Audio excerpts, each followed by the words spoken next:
নাঙ্গলকোটে হাসান জামিলা ফাউন্ডেশনের উদ্যোগে কৃতি শিক্ষার্থী সংবর্ধনা ও ক্রেস্ট প্রদান। দেশ বাংলা নিউজ 24, সময়ের সাথে তারুণ্যের পথে।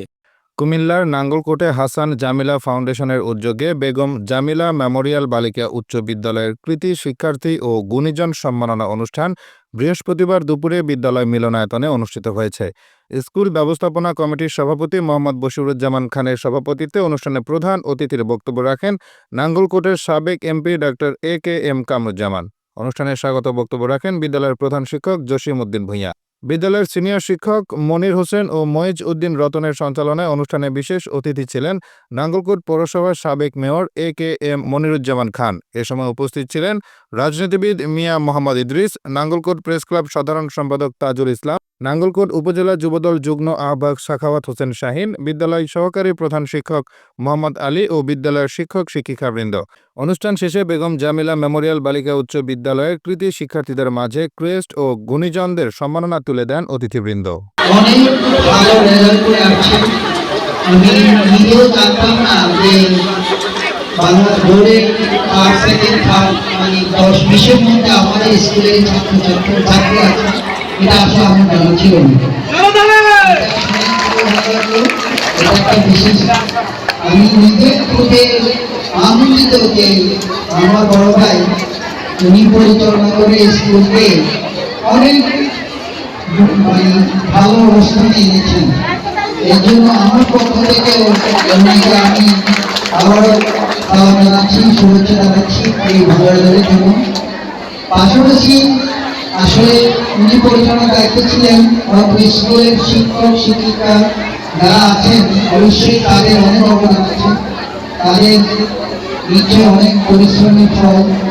এবং পাশাপাশি তোমাদের ইচ্ছা, তোমাদের আগ্রহ বা তোমাদের চেষ্টা তোমাদেরকে আজকে এই পর্যায়ে এনেছে।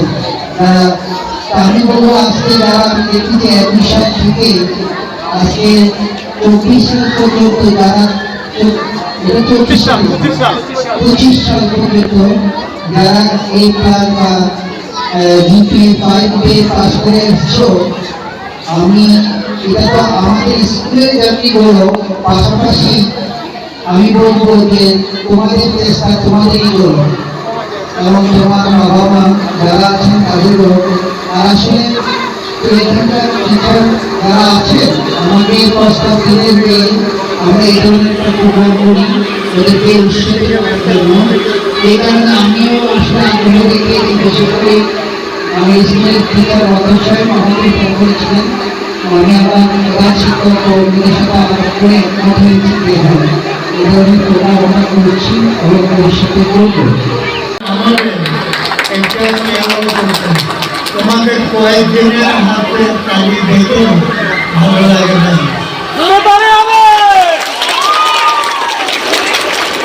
সবার হাতে কালি থাকতে হবে। ওটা যদি মনে হয় যে এখানে পড়ে কোনো রকমের চালিয়ে যাবা করে পাশ করে গেলাম আছি, তারপরে বিয়ে সাথে করে সংসার শুরু করলাম, তাহলে ঠিক আছে। ওটা বলে আমি এরপরে বিয়ে করতে পারবো, কি হয়ে গেছে, তাহলে তোমাদের বাধা দেবে না। কিন্তু যারা মনে করে যে না হবে, তাহলে নকল আমি করিব না। মেয়ের মুখ শুকে খুব চিন্তা করে